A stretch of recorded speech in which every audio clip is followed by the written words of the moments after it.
భక్తులందరికీ హరే కృష్ణ.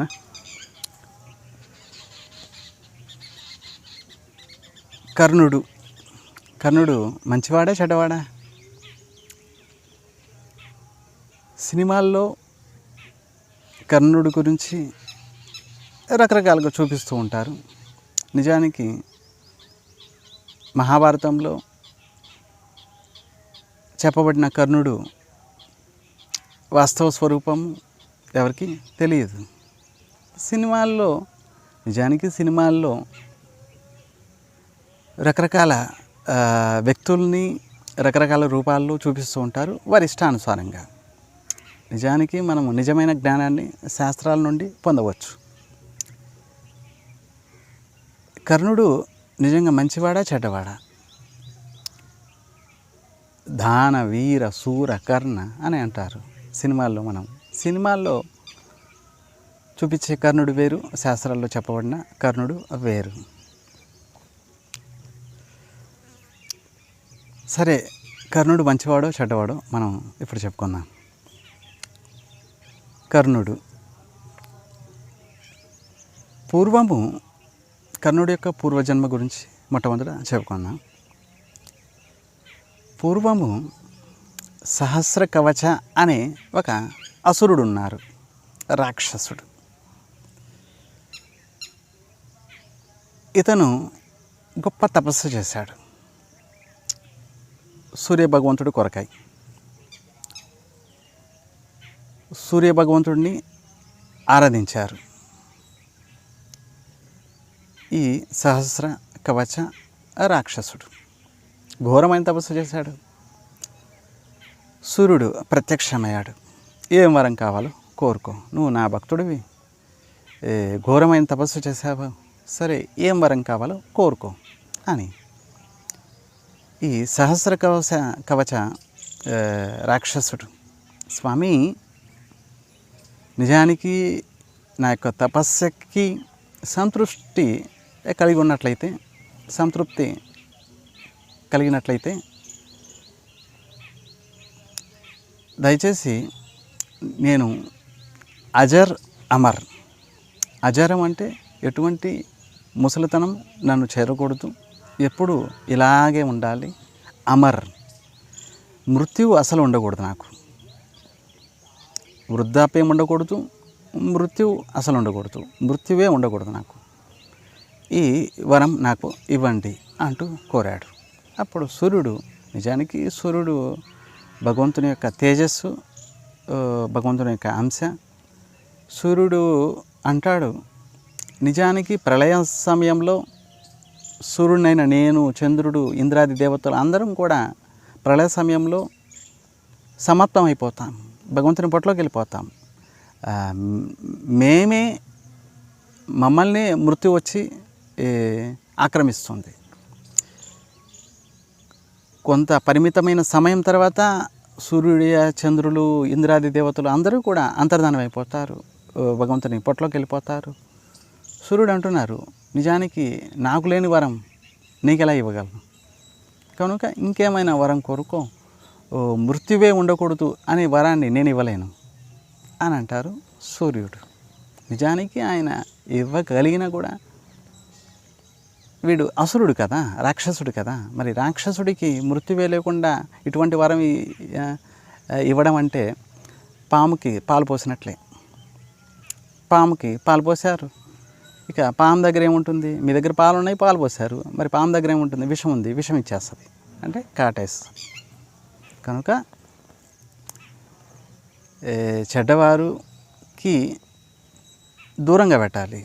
వారికి సహాయం చేయాలనుకుంటే ఎంత అవసరమో అంతే కూడా దూరంగా ఉండి, వారి సహచర్యం పొందకుండా దూరంగా ఉండి వారికి ఎంతో అవసరమైంది వస్తువు ఇవ్వచ్చు, కానీ దూరంగా ఉండాలి వారి నుండి. అలాగే రాక్షసుడు వీడికి ఇటువంటి వరం ఇవ్వకూడదు అని చెప్పి సూర్యుడు ఇవ్వలేదు. కానీ ఈ సహస్ర కవచ రాక్షసుడు అనుకున్నారు, ఏదో విధంగా నేను తెలివిగా ఆలోచించి ఈ యొక్క సూర్యుడి నుండి ఈ వరాన్ని ఏదో విధంగా పొందుతాను అని అనుకున్నాడు. ఈ సహస్ర కవచ రాక్షసుడు అనుకున్నారు, సరే స్వామి, ఈ వృద్ధాప్యము మృత్యు అస్సలు ఉండకూడదు నాకు అని నేను వరం అడిగాను, మీరు ఇవ్వలేరు కనుక సరే నన్ను ఎవరైతే సంహరించాలనుకున్నారో ఆ వ్యక్తి 1000 సంవత్సరాలు తపస్సు చేసి ఉండాలి.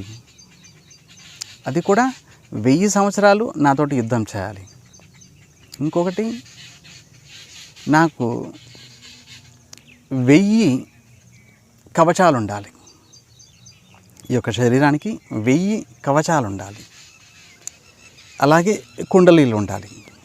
ఈ 1000 కవచాలు, కుండలీలు ఏ వ్యక్తి అయితే నన్ను సంహరించాలనుకున్నారో, చంపాలనుకున్నాడో ఆ వ్యక్తి 1000 సంవత్సరాలు తపస్సు చేసి ఉండాలి. 1000 సంవత్సరాలు నాతోటి యుద్ధం చేయాలి. చేసిన తర్వాత ఎప్పుడైతే నా యొక్క ఒక్క కవచాన్ని భేదిస్తాడో, ఒక్క కవచాన్ని నష్టం చేస్తాడో వెంటనే ఆ వ్యక్తి చనిపోవాలి. ఇటువంటి వరాన్ని కోరాడు ఈ సహస్ర కవచ రాక్షసుడు. సరే, సూర్యుడు తదాస్తు అన్నారు, వెళ్ళిపోయారు. ఈ సూర్యుడి యొక్క భక్తుడు ఈ రాక్షసుడే, ఈ సహస్ర కవచ ఈ రాక్షసుడే తర్వాత జన్మలో కుంతి యొక్క కుమారుడిగా అంటే కర్ణుడిగా జన్మించాడు. సరే, ఆ సమయంలో ధర్ముడు, మూర్తి వీరిద్దరు కూడా జన్మించిన వారు నారాయణుడు. బద్రీనాథులో తపస్సు చేస్తున్నారు. భగవంతుని యొక్క ఒక అవతారము నరుడు, నారాయణుడు. వీరిద్దరు కూడా కవలలు. వీరిద్దరు కూడా భగవంతుని యొక్క అవతారము, నరావతారము, నారాయణ అవతారం. వీరిద్దరూ అవతరించారు. ఈ సహస్ర కవచ రాక్షసుని చంపడానికే అవతరించారు. సరే, ఈ వరం పొందిన 1000 కవచాలు వచ్చేసాయి, వీడికి కుండలీలు వచ్చేసాయి. ఇక 14 లోకాల్లో ఉన్న జనాల్ని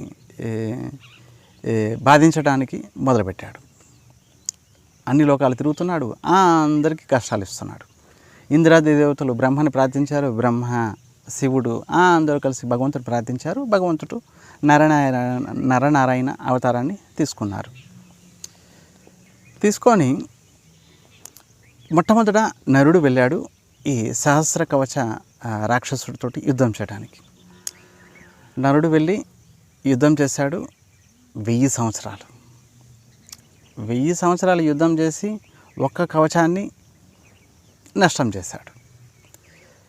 వాడు ఈ రాక్షసుడు వరం కోరాడు కదా సూర్యుడిని, ఎవరైతే నా యొక్క ఒక్క కవచాన్ని నష్టం చేస్తే ఆ వ్యక్తి వెంటనే చనిపోవాలని.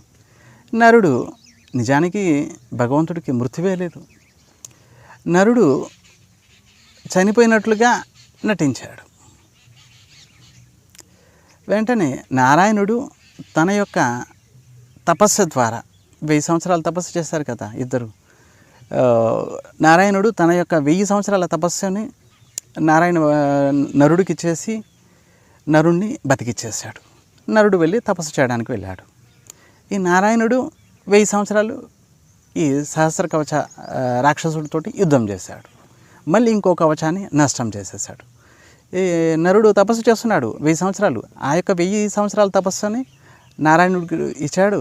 నారాయణుడు బతికాడు. ఇలా ఒకసారి ఆయన తపస్సు చేస్తున్నాడు, ఒక్కోసారి ఈయన యుద్ధం చేస్తున్నాడు, ఒక్కోసారి ఈయన యుద్ధం చేస్తున్నాడు, ఒక్కోసారి ఆయన తపస్సు చేస్తున్నాడు. ఇలా ఇద్దరు కూడా అన్నదమ్ములు ఇద్దరు ఈ విధంగా ఈ యొక్క సహస్ర కవచ రాక్షసుడితోటి యుద్ధం చేశారు. ఇక ఒక్క కవచం మిగిలింది. ఈ సహస్ర కవచ రాక్షసుడే మళ్ళీ జన్మ తీసుకున్నాడు కర్ణుడి రూపంలో కుంతి పుత్రుడుగా. సరే, ఇక సమయం వచ్చింది. యుద్ధం సమయంలో, కురుక్షేత్ర సమయంలో ఈసారి నరుడు యొక్క వంతు. ఈ నరుడే అర్జునుడి రూపంలో ప్రకటమయ్యారు, అవతారం తీసుకున్నారు. ఆ నారాయణుడే కృష్ణుడు.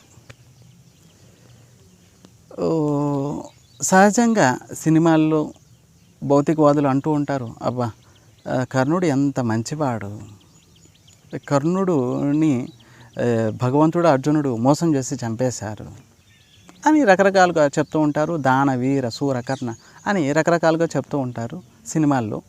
నిజానికి కర్ణుడి యొక్క రూపం చూడండి. కర్ణుడు మంచివాడో చెడ్డవారో మీరే చెప్తారు. సరే, కర్ణుడు నిజానికి బ్రాహ్మణ భక్తుడు. ఎవరైనా నిజానికి బ్రాహ్మణ భక్తిని కూడా భగవంతుడే వాడి లోపల పెట్టాడు, ఎందుకంటే భవిష్యత్తులో అవసరం కాబట్టి. ఎవరైనా ఏమైనా కోరి వస్తే వారికి కాదనడు ఈ కర్ణుడు. దానం చేయగలడు, వీరుడు కూడా, సూర్యుడు కూడా. కానీ ఈ కర్ణుడు ఏం చేశాడు? దుర్యోధనుడి సహవాసం చేశాడు, దుర్యోధనుడితోటి స్నేహం చేశాడు. మరి దుర్యోధనుడు పాండవులకి వ్యతిరేకంగా ప్రతిపని చేస్తున్నాడు. సరే, ఒకసారి నిండు సభలో ద్రౌపదిని అవమానించాడు కర్ణుడు. ఎప్పుడైతే జూదంలో యుధిష్ఠిరుడు ధర్మరాజు ఓడిపోయాడు, ఆ సమయంలో ద్రౌపదిని అవమానించాడు కర్ణుడు. కర్ణుడు ఏమన్నాడు? నిండు సభలో అందరి ముందు, పెద్దవారై అందరి ముందు, ద్రోణాచార్యుడు ఉన్నారు, కృపాచార్యుడు ఉన్నారు, ధృతరాష్ట్రుడు ఉన్నారు, భీష్ముడు ఉన్నారు, అందరు ఉన్నారు. అందరి ఎదురుగా కర్ణుడు ద్రౌపదిని ఏమన్నాడు? వేశ్య అన్నాడు. ఎంత భయంకరమైన అపరాధం చేశాడు. నిజానికి ద్రౌపది సతీ శిరోమణి, పతివ్రత నారి. శాస్త్రం చెప్తుంది 5 మందికి భార్య అయినా కూడా శాస్త్రానుసారంగా ఆవిడ సతీ శిరోమణి, పతివ్రత నారి ద్రౌపది. అటువంటి సతీ శిరోమణి యజ్ఞకుండం నుండి ప్రకటమైంది. అయోనిజ. నిజానికి ఎటువంటి తల్లి గర్భంలో జన్మించలేదు ద్రౌపది, యజ్ఞకుండం నుంచి ప్రకటమైంది ఈవిడ. అటువంటి సతీ శిరోమణి, పతివ్రత నారిని ఈ కర్ణుడే నిండు సభలో వేశ్య అన్నాడు. భగవంతుడు సహించాడు. నిజానికి భగవంతుడు కావాలనుకుంటే కర్ణుడిని బతికించేవాడు, కర్ణుడికి మృత్యు లేకుండా చేసేవాడు భగవంతుడు కావాలనుకుంటే. కానీ ఈ కర్ణుడు ఏం చేశాడు? పాండవులు భక్తులు, పాండవులకు వ్యతిరేకంగా దుర్యోధనుడు ప్రతి పని చేస్తున్నాడు. ఈ కర్ణుడు కావాలనుకుంటే నచ్చ చెప్పచ్చు దుర్యోధనుడికి, ఓ దుర్యోధన, నువ్వు నా ఫ్రెండ్వి, నా స్నేహితుడివి, ఇది మంచి పద్ధతి కాదు. పాండవులు ధర్మం వైపు ఉన్నారు, వారు చేసేది అంతా ధర్మము, శ్రీకృష్ణుడి యొక్క భక్తులు వారందరూ.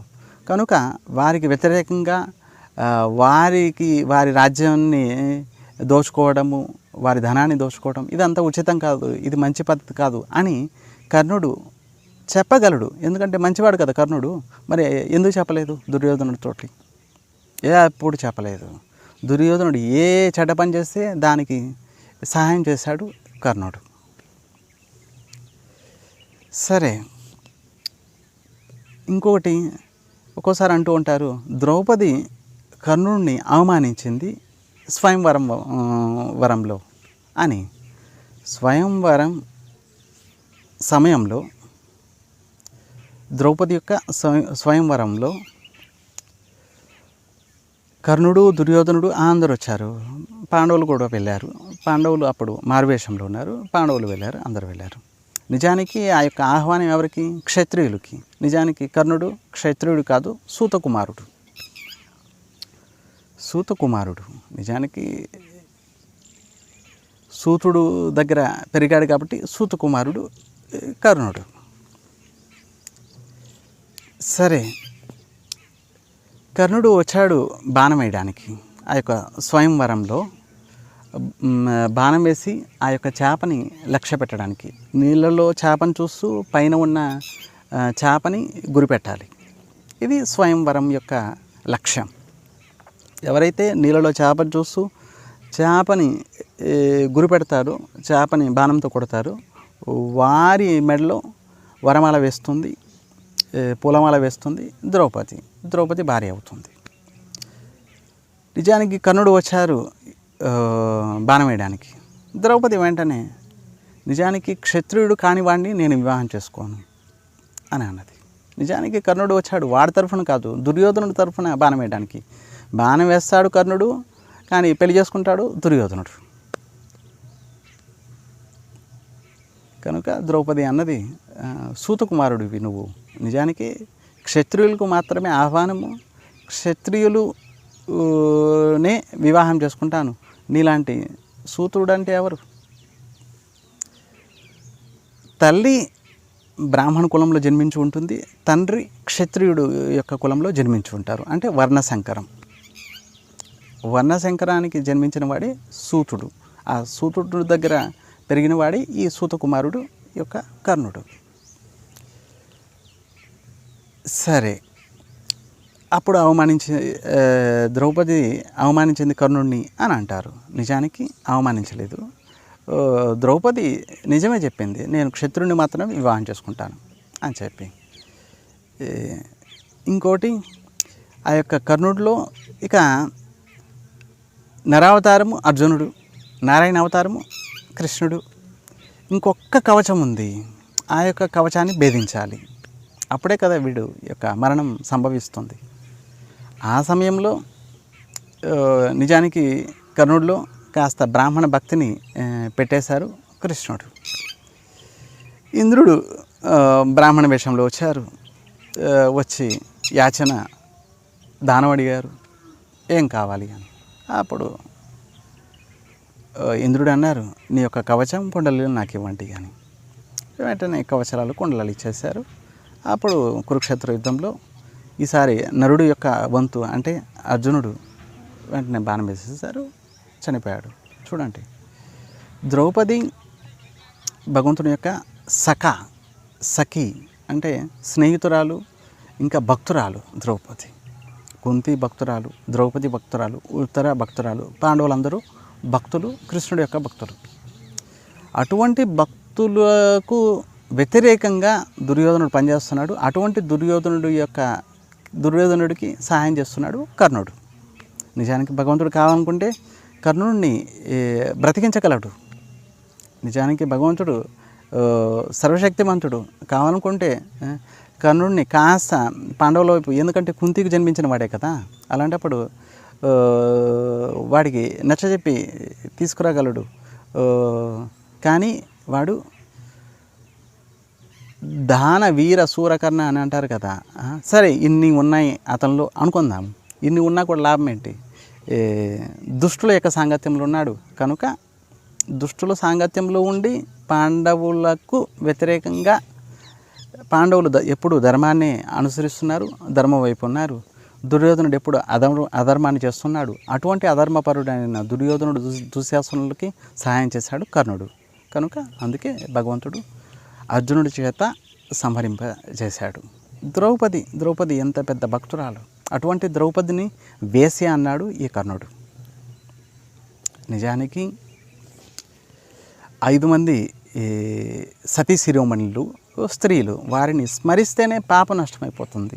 కుంతి, ద్రౌపది, అహల్య, మండోదరి, తార, ఈ ప్రాతస్మరణీయం అంటారు. ఈ 5 మందిలో కనీసం ఒక్కరిని స్మరించినా కూడా ప్రాతస్మరణ, ఉదయాన్నే లేచి ద్రౌపదినైనా సరే, కుంతినైనా సరే, తార, మండోదరి, అహల్య, వీరు 5గురిలో ఎవరిని ఒక్కరినైనా సరే స్మరించినా కూడా పాపం నష్టమైపోతుంది. వీరందరూ కూడా సతీ శిరోమణులు. అటువంటి ద్రౌపదిని అవమానించాడు కర్ణుడు, వేశ్య అన్నాడు. కనుక భగవంతుడు సహిస్తాడా ఏంటి? వెంటనే సంహరించేసాయి, చంపేసాయి బండి. ఎటువంటి వాడిని అటువంటి భాషలోనే, ఎటువంటి భాష తెలుస్తుందో అటువంటి భాషలోనే సమాధానం చెప్పాలి. ఇలా యూపీలో యోగి ఆదిత్యనాథ్ అంటూ ఉంటారు, గూండాలు రౌడీలకి వాళ్ళ భాషలోనే నేను సమాధానం చెప్తాను అని. కనుక ఎన్కౌంటర్ చేసి పడేస్తున్నారు, ఇంకా జైల్లో కూడా లేదు, కాల్చి పడేస్తున్నారు. అలాగే ఇక్కడ కూడా భగవంతుడు అటువంటి కర్ణుడిని, ఎటువంటి వాడంటే దుష్టుల యొక్క సాంగత్యం చేసే అటువంటి కర్ణుడిని, ద్రౌపదిని వేశ్య అన్న ఆ కర్ణుడిని సంహరింపచేశాడు అర్జునుడి చేత. కనుక సతీ శిరోమణి ద్రౌపది. కనుక ఇప్పుడు మీరే ఆలోచించండి, కర్ణుడు మంచివాడా చెడ్డవాడు? కర్ణుడు క్రూరుడు, చెడ్డవాడు, దుష్టుల సాంగత్యంలో ఉన్నాడు, ద్రౌపదిని అవమానించాడు. అందుకే భగవంతుడు వాడిని సంహరింపజేశాడు. భక్తులందరికీ హరే కృష్ణ, ధన్యవాదాలు.